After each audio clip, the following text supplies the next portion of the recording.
Over 1,000 years after Rome's fall, the armies of the French Emperor Napoleon descend on the city. Napoleon's forces have already battled their way through Europe. To take Rome seems an afterthought. By this time, it's a backwater. But for Napoleon, it has an almost religious significance. He claims he's the spiritual descendant of the Roman emperors. He has himself painted wearing the Roman crown of laurels, as if Rome still rules the world. His troops march unopposed into the city. It's like walking into a ghost town.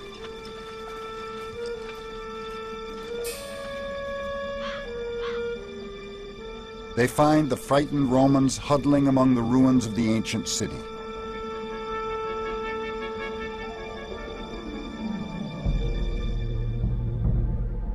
Crumbling palaces and arches still seem to echo the magnificent triumphs they were built to celebrate. Goats and cattle graze where thousands once thronged the streets. In 70 AD, when the Emperor Vespasian started building the massive Colosseum, Rome was 10 times larger than the city Napoleon found. Vespasian wanted a great theater for the gory spectacles Romans so loved.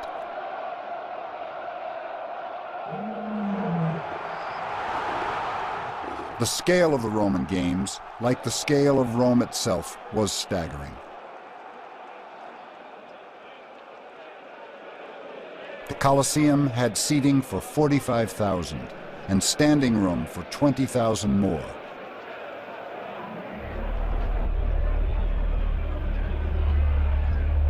In one series of games, 5,000 people and 11,000 animals were slaughtered. Nothing in Hollywood could compare with this gruesome splatterfest. The blood and brutality were all too real, and the Romans were addicted to it.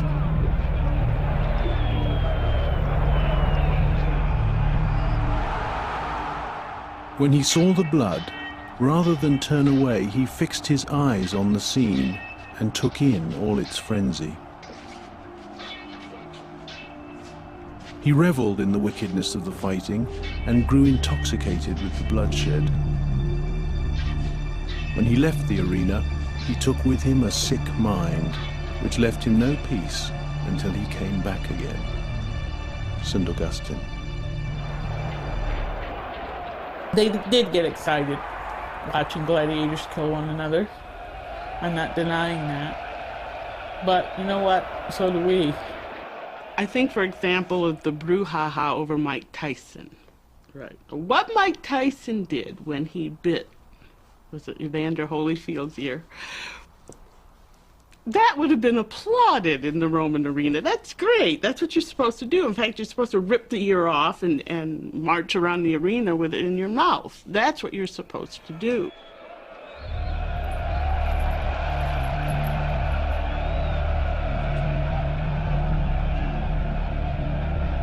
Rome's savagery was matched by its size. When the Colosseum was built, Rome was a city of 1 million people and growing. Not until London of the 19th century would a city approach this size again.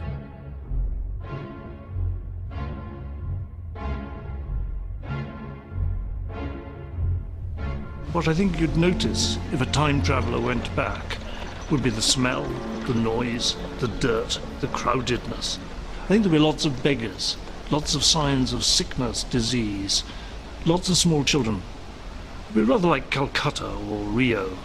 Crowded modern town, very poor, with these monumental buildings in the center expressing the wealth and power of the empire. Traffic was terrible.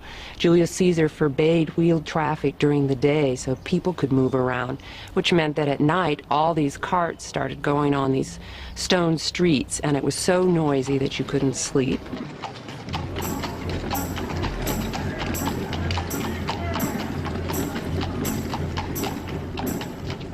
To manage the problems of organizing such a huge concentration of people, the Romans invented the science of urban planning. They invented cement, built gigantic public storehouses, and installed citywide sewage systems. But their greatest achievement was the water supply. The aqueducts of Rome reached 60 and 70 miles into the hills to guarantee a continual flow of fresh water into the city. That flow of fresh water provided enough water, gallons per person per day, that was not equaled by the city of Rome until the 1950s. Along with millions of gallons of water, Romans consumed a staggering 8,000 tons of grain weekly. Supertankers, each carrying 1,000 tons of grain, crisscrossed the Mediterranean. They were the largest ships built until the Atlantic steamers of the 19th century.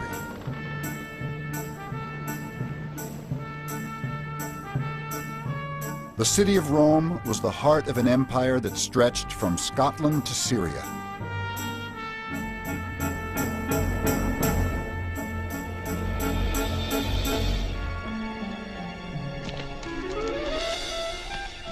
Never has the Western world been better organized or more united.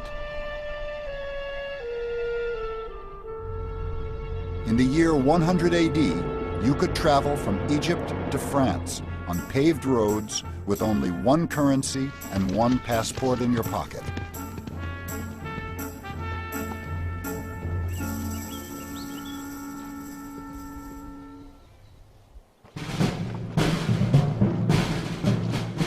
And this vast, well-organized empire would muster the largest army the world had ever seen. Over 500,000 soldiers.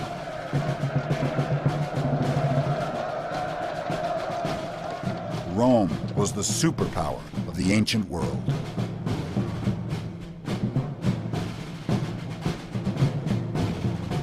Later superpowers never stopped learning the lessons of its spectacular rise and fall.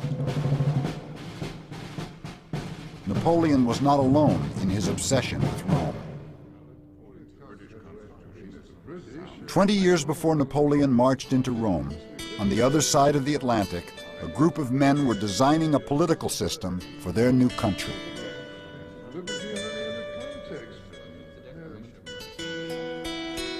In designing the Constitution of these United States of America, we have at various times sought precedent in the history of that ancient republic and endeavored to draw lessons both from its leading ideas and from the tumult and factions which finally brought it low. Thomas Jefferson.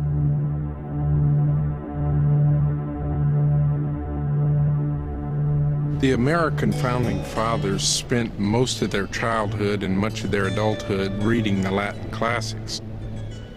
To the founders, the past was not something that was dead, it was something that was alive, especially the Roman past. It was alive with personal and social meaning. This was crucial, I think, to the American Revolution because they were doing something really unprecedented in this revolution, and yet they were able to feel that they were not the first. The basis of our political system, I think, lies in Rome. The Western world grew up in Rome's shadow. Its legends, its laws, its institutions, and its language. Napoleon said, "The story of Rome is the story of the world." It's a story of great commanders and politicians. Men like Caesar, Augustus, Hadrian, and Constantine. But it's also a story of the poor who bore the brunt of their leaders' ambitions. It's a story of vast idealism and an equally vast greed for power. And finally, it's the story of Rome's spectacular fall and the chaos that followed.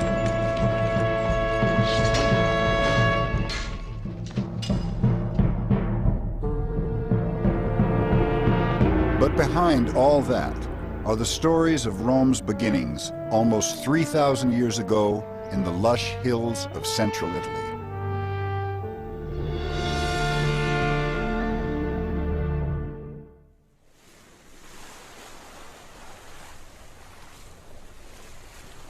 When the Mediterranean sailors of ancient Greece and Egypt looked west toward Italy, they stared into a great unknown. It was 800 years before the birth of Christ, and Rome still didn't exist. But stories were told of mysterious peoples with strange, exotic customs and untold riches. The tales were irresistible.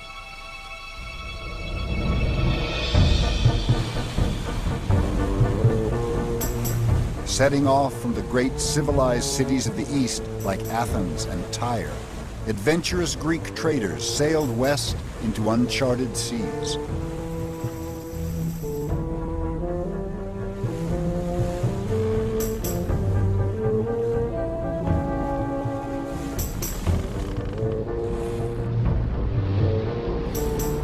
Navigating by the stars, without instruments, they began to explore a remote and little-known peninsula of the western Mediterranean.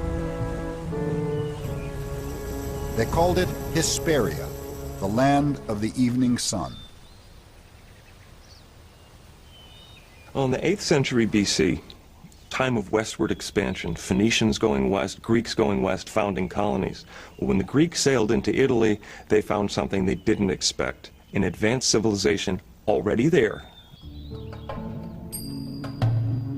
Here in the hills of Tuscany, there were already walled cities. There were kings and high priests. There were skillful craftsmen who created a tender and sensuous art like no other in the Mediterranean. And there were traders ready to barter the finest gold and ironwork the ancient world had ever seen.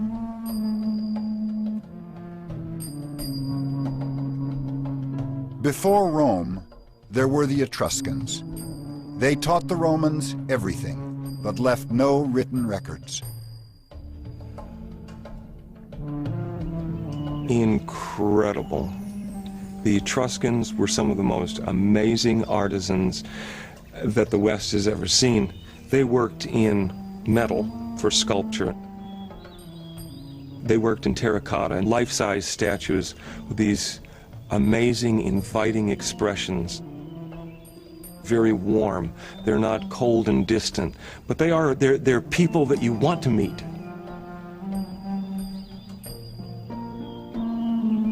The Etruscans lived in the fertile hills of Tuscany. But their real wealth lay underground, the richest deposits of iron ore, copper, and tin in the central Mediterranean.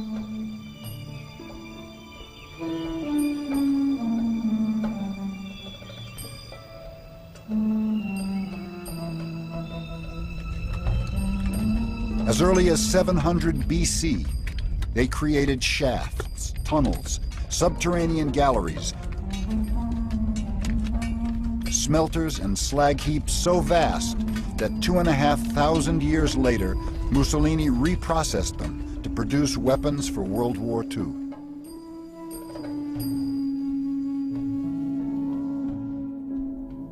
Etruscans traded their metalwork as far afield as Syria, Portugal, and even Sweden. But above all, the Etruscans were famous for their open displays of affection between men and women. It shocked the ancient world. The Greeks, who knew the Etruscans from very early on, before Rome was anything, before Rome was,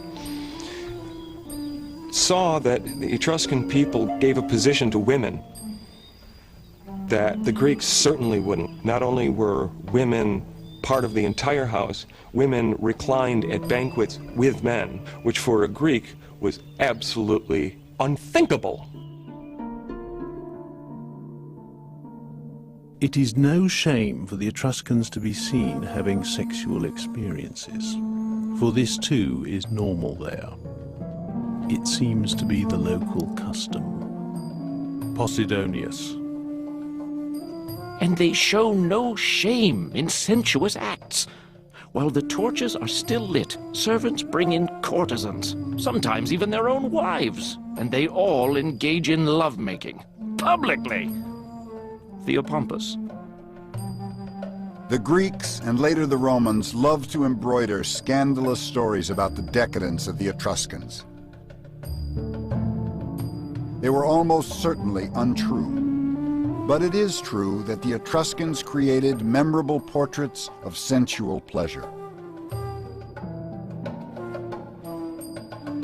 After the Etruscans, the idea of portraying such intimacy between men and women disappeared from Western art for almost 2,000 years.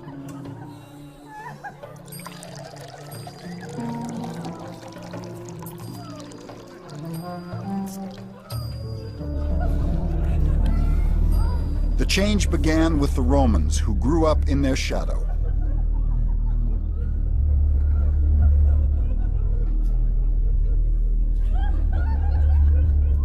The first Romans were primitive, tough backwoodsmen.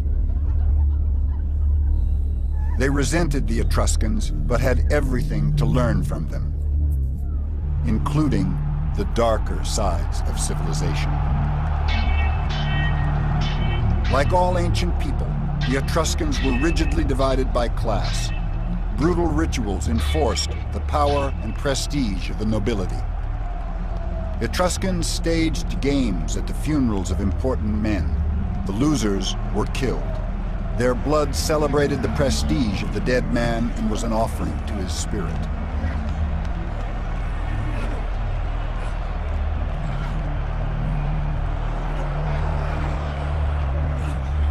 The wrestlers were slaves captured in warfare. Their lives were worth nothing. Only their deaths were significant. The practice of human sacrifice was common in the ancient world. The Etruscans were no exception. The blood of slaves and captives watered the ground at state rituals throughout the Mediterranean. Romans inherited the Etruscan taste for sacrificial blood.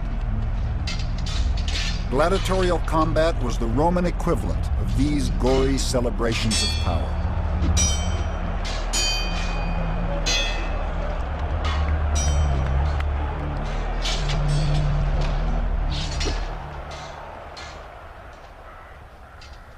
Rome took everything from the Etruscans. Etruscan engineers showed them how to drain the marshes where Rome now stands and channel the water into underground sewers. Etruscan architects and builders laid out the Roman Forum as a public square in the 7th century BC.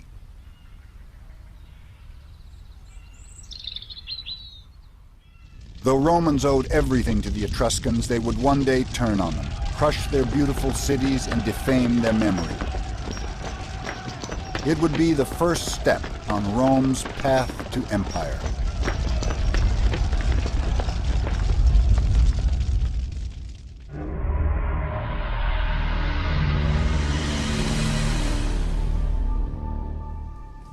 Most of what we know about the birth of Rome comes from the work of one man, one of Rome's greatest historians, Livy. He lived in the reign of the Emperor Augustus, over 700 years after the city was founded. The glory of Rome was at its height, but Romans were already haunted by the specter of decline. The empire was emerging from decades of civil war. Bitterness and political intrigue were rampant.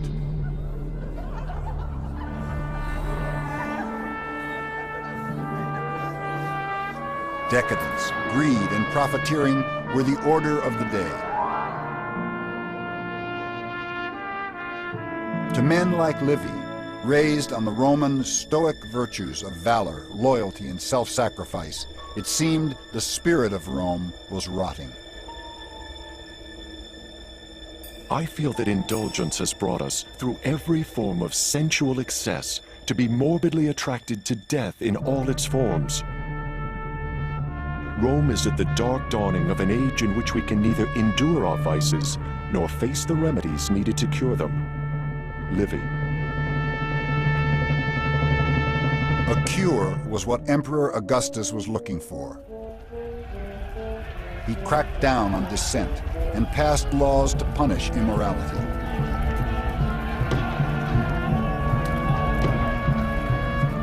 He was determined to reform the empire and force a return to Roman family values.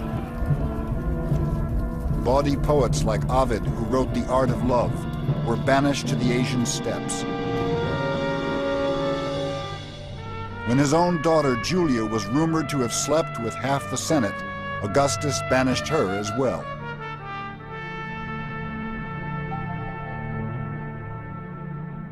Livy saw in Augustus, or in Octavian, a chance for the world to finally settle down and get back to business. What made Rome great to begin with? You got to go back and look. Who were the heroes of the past that made Rome the city she was? I hope that history may be the best cure for a sick mind. At least it can remind us of what we once were and show us the depths to which we are now sinking.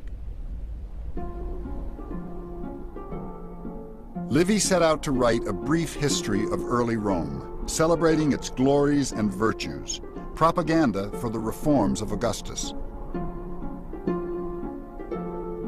What he had to go on were stories handed down over the centuries. They were a mixture of fact and legend. I, for one, am looking forward to absorbing myself in antiquity, because I am so deeply tired of the modern world and all the troubles which torment it. Livy.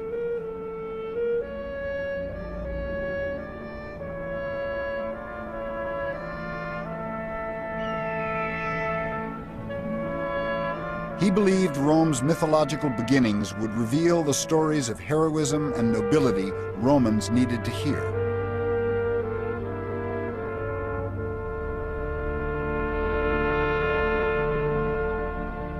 But the stories of Rome's origins were short on Stoic virtues and long on murder, rape, mayhem, and fratricide. To his dismay, Livy discovered they echoed the cruel realities of the Roman world of his own day.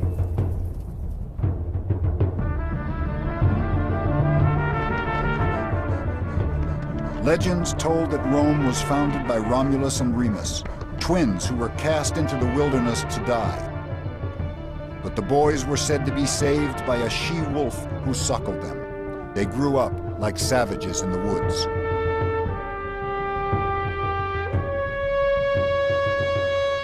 When they returned to found the city of Rome, they were filled with the simple, ferocious spirit of their wolf mother.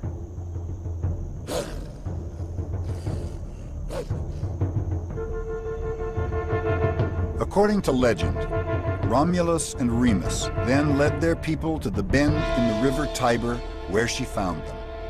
There Rome was born. The year was 753 BC. But hardly had they founded the city than the two brothers quarreled over who should be king. It was left to the augurs to decide.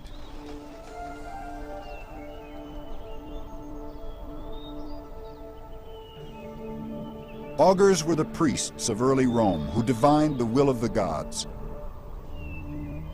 They studied the movements of birds, the weather, the entrails of sheep before making their pronouncements, known as the auguries.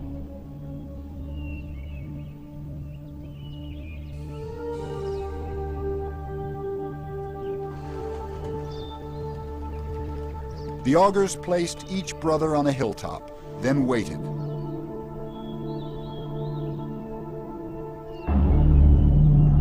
When birds flocked over Romulus, they knew he would be the first king of Rome.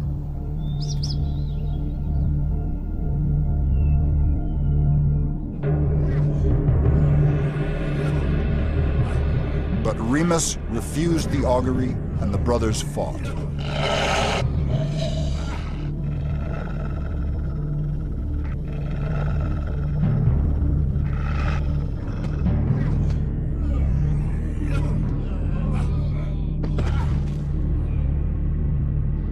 Romulus killed him.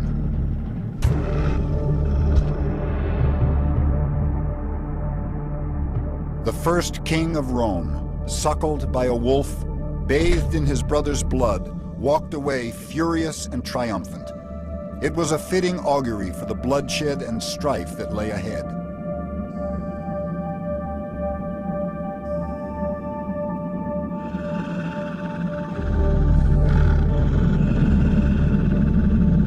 The story about Romulus killing his twin brother at the moment of the founding of the city is a very old story. It's very, very remarkable that in the late Republic, the Romans were fighting civil wars, and of course, it didn't escape their notice that this seemed to be prefigured in the myth with Romulus killing his brother.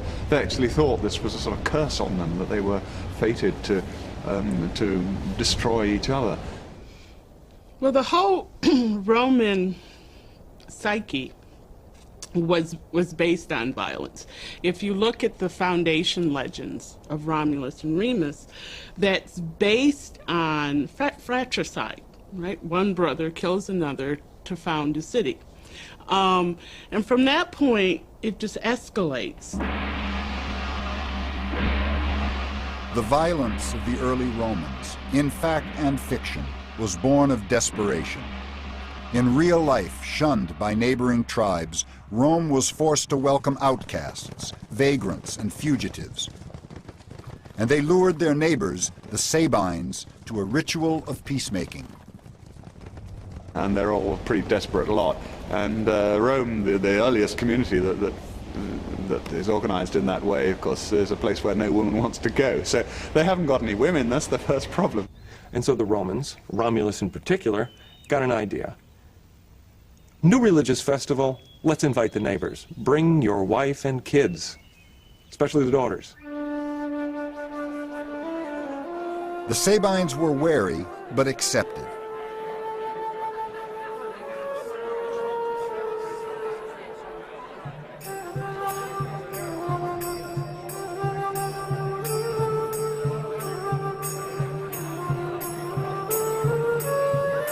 As the festivities went on into the night, the Sabines relaxed their guard. It was what the Romans were waiting for. Romulus gave the sign and they attacked. They grabbed the women and drove off the Sabine men, the ones they didn't kill.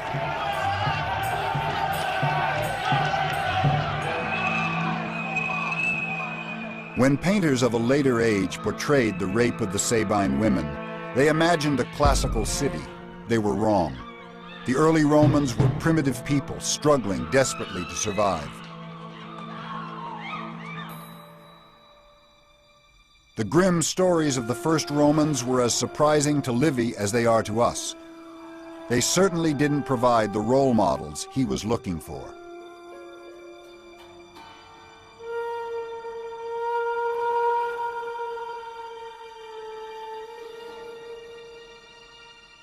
His little book turned into one of the most monumental histories ever written.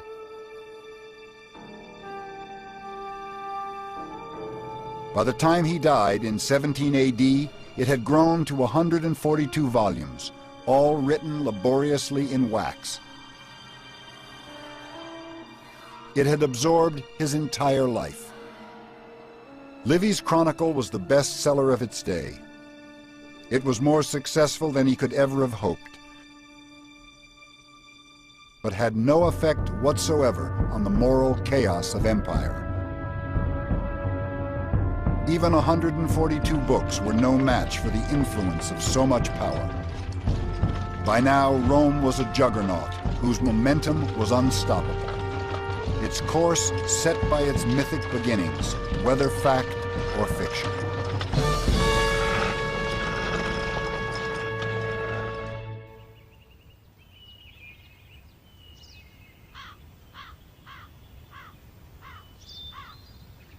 As it approached the 5th century BC, Rome was emerging from its legendary past into the real world of recorded history. It was now a thriving province of the Etruscan world, ruled by Etruscan kings. primitive mud and thatch huts of Rome's early days had given way to a city of brick. Rome was absorbing people from surrounding lands and growing fast. Etruscan and Greek traders met in its busy streets. Phoenician boats from Sicily and North Africa sailed the Tiber. Wine, olives, and gold flooded into Italy.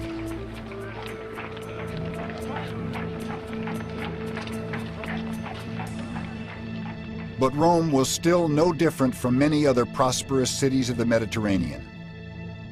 What first set it apart was not its capacity for trade or engineering or even warfare, but its ability to organize itself.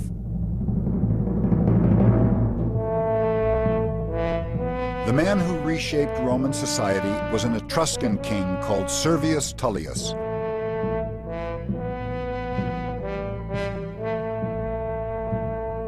There are no statues of him. We have no idea what he looked like. He never became as famous as later rulers of Rome, but his mark on history may be even greater.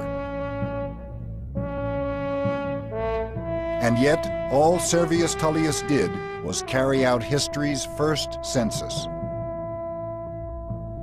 Now, the Roman census, are a very important institution. They would count the Roman citizens, all right, and list them, and then distribute them in their appropriate classes and political units and so on.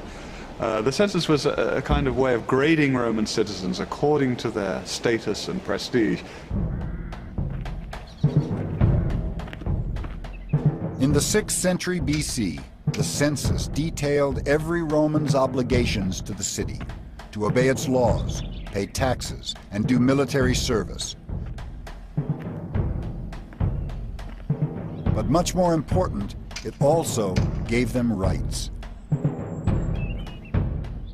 This was the great innovation of Servius. In proportion to their contribution, Romans were given a say in how their city was run. Servius sowed the seeds of representational government. He organized an assembly to govern the city and gave it a name, the Senate.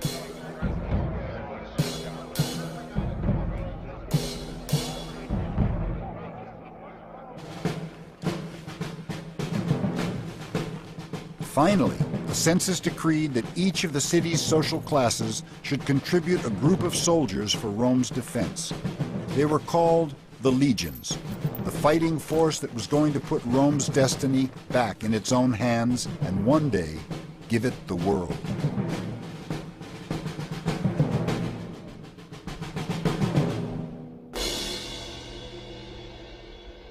The census didn't create equality or democracy. Rome remained a society governed by kings and nobles. Women had few rights. But it created a level of organization unheard of in the ancient world. No man did more for Rome than the Etruscan king Servius. His reforms laid the foundations for Rome's greatest achievement, the creation of the Republic. But like so many Roman rulers, he was brought down by treachery and intrigue. The king's own daughter wanted her husband Tarquin on the throne. Her henchmen knew how to get him there.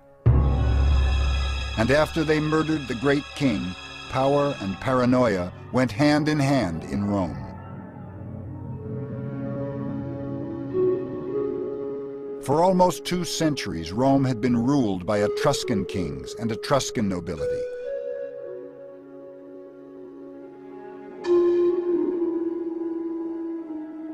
Under Servius, things had gone well. Under Tarquin, his successor, brutality and decadence flourished. While he and his relatives devoted themselves to pleasure, their henchmen carried out campaigns of political murder to remove any and all opposition.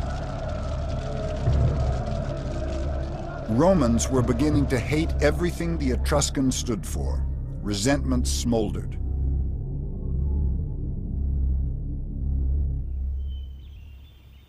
A woman called Lucretia was the spark that would set it on fire.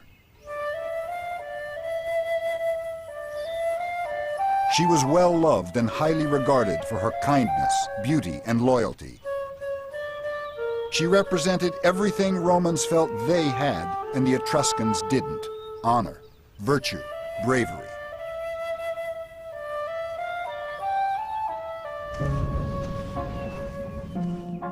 One day, the king's son and some of his Etruscan nobles were on a journey away from Rome. Drunk, they decided to creep back into the city and spy on the most beautiful women to see what they were up to.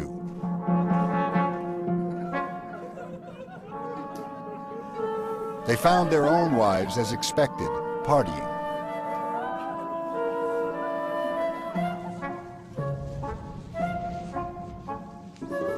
They found Lucretia hard at work.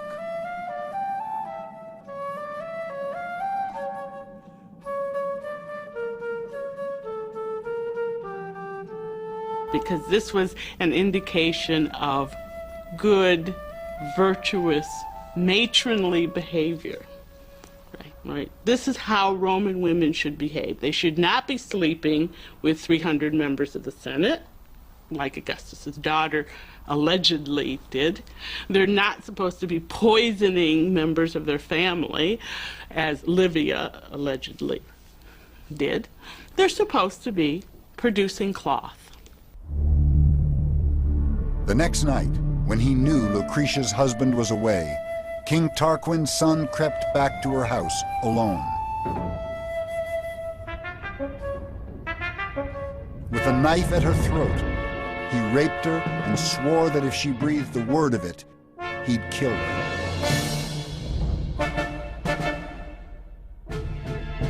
That would be unnecessary. The next day, too proud to live with her dishonor, Lucretia killed herself.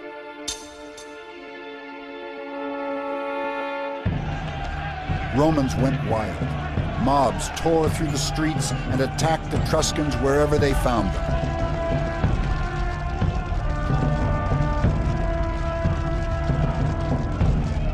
A stern nobleman named Brutus organized a furious attack on the Etruscan king and his courtiers.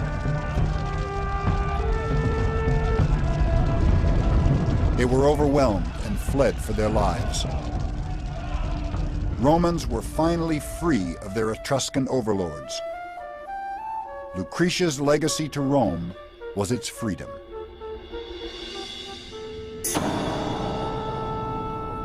Romans vowed they would never again live under a king. So how exactly were they going to live? How would they govern themselves? Their solution was momentous. They declared that the affairs of Rome would belong to the people, that citizens would vote, and that Rome would be a res publica, a public affair, a republic. Government would no longer be the business of kings. Rome would be ruled by laws and elected officials. The first two elected leaders, called consuls, were Brutus and Lucretia's widowed husband. And so a king was replaced with first two praetors, eventually two consuls, with two, both of them in agreement on everything, elected annually, so that no one person ever had very much power for very long at all. This paranoia about kings continues all the way through Roman history. In ways he never could have imagined, Servius's census had borne fruit. The new republic would be organized according to the voting categories and classes he put in place 40 years earlier. The birth of the republic staked Rome's claim to a place in history. SPQR was the republic's banner. Senatus Populusque Romanus, the Senate and people of Rome. It was the ancient world's first representational government. It paved the way for Rome's glories and all democracies to come.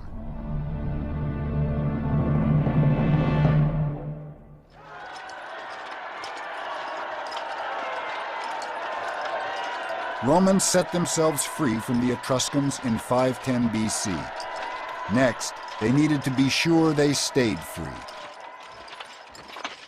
So they set about building the fiercest fighting machine the world had ever seen. And now, it had its old masters to practice against.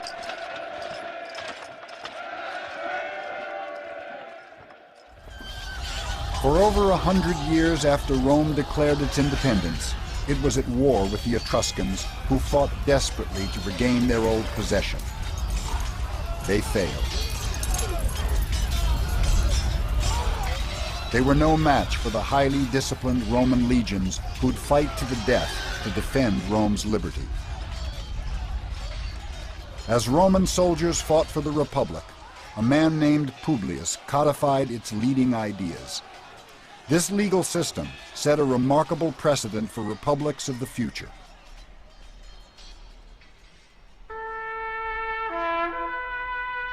"2,000 years later, when the founding fathers of the United States needed to defend their constitution, they too wrote under the name of Publius.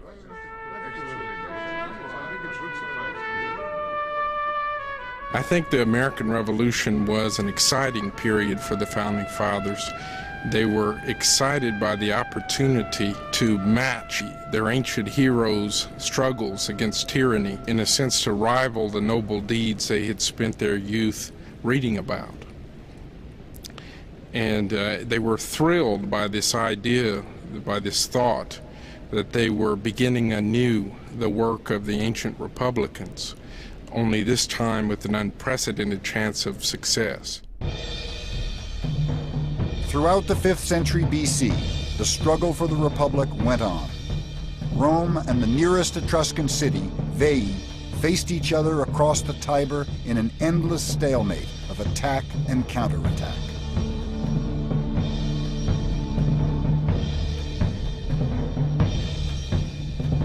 Finally, after decades of bitter skirmishing, a Roman army battled its way toward the Etruscan city. The year was 392 BC. Their goal was to take Veii by storm and once and for all bring to an end the Etruscan threat to Rome's survival. Etruscan soldiers fought furiously at the city walls. Priests prayed to their gods to save them from destruction, to no avail.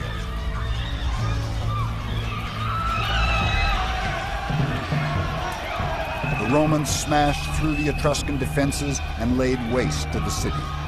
They slaughtered the men and made slaves of the women.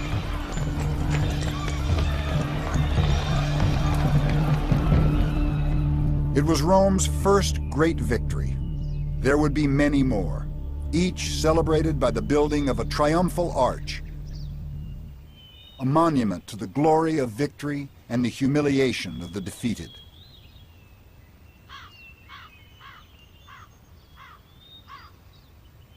Rome now piled victory upon victory all across Italy, as one by one her neighbors fell to the legions. Rome's rise was gathering momentum, and by now seemed unstoppable.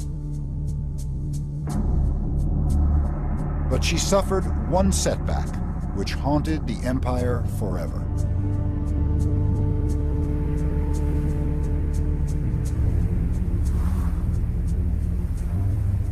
The year was 386 BC.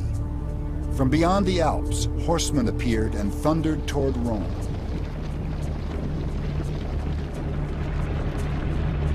The Romans called them Barbarians. They were Celts from Gaul, present-day France.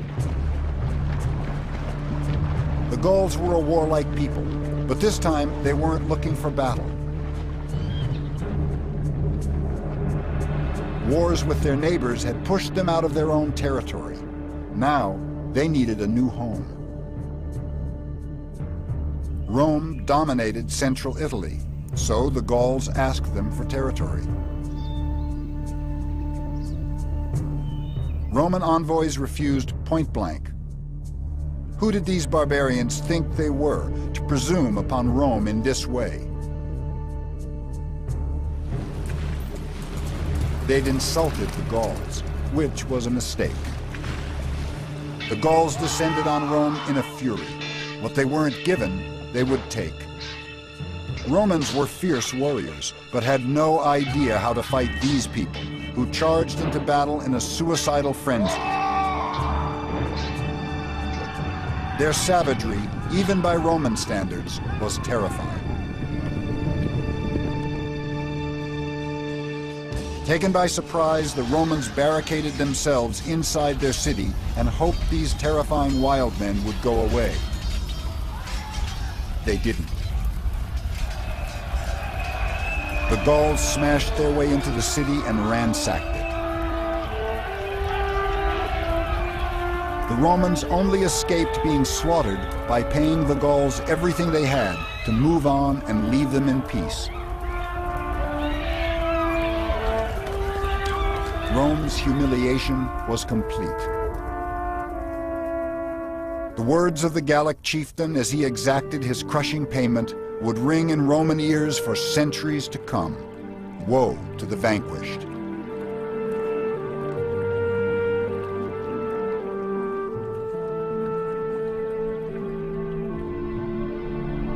Rome rose from this devastation stronger, better organized, and more determined than ever.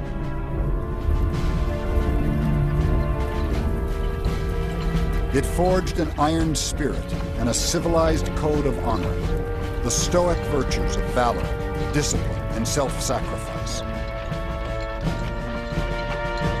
That code produced soldiers and commanders with an unflinching dedication to duty.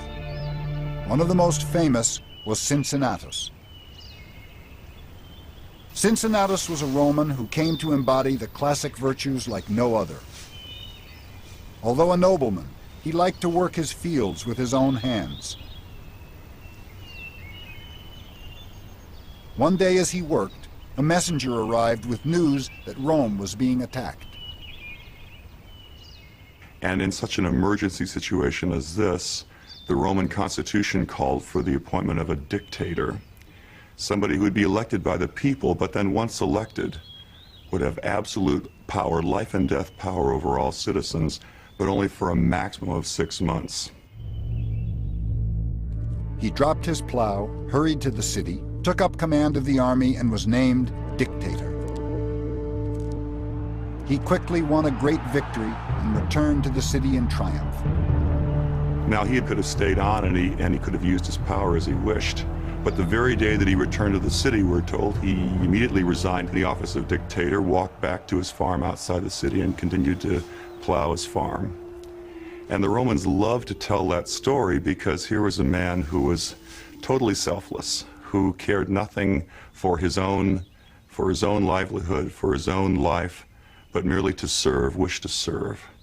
And so it's no accident that one of the most famous sculptures in American history is that of George Washington as a Cincinnatus. George Washington knew that many people compared him with Cincinnatus, and he liked that, and he consciously worked to encourage that image.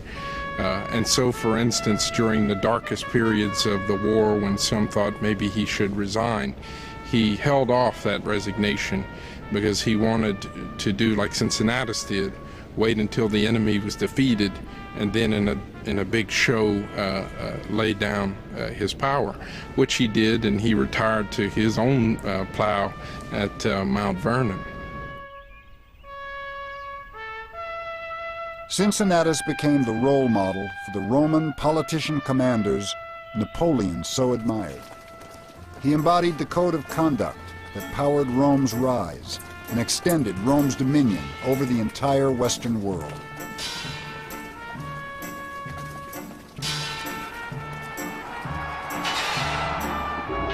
Rome's battles abroad would highlight the conflict within its own soul.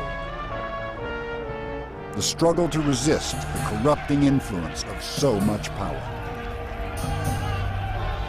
It would haunt the empire for centuries to come. But first, Rome's era of power and glory was about to begin.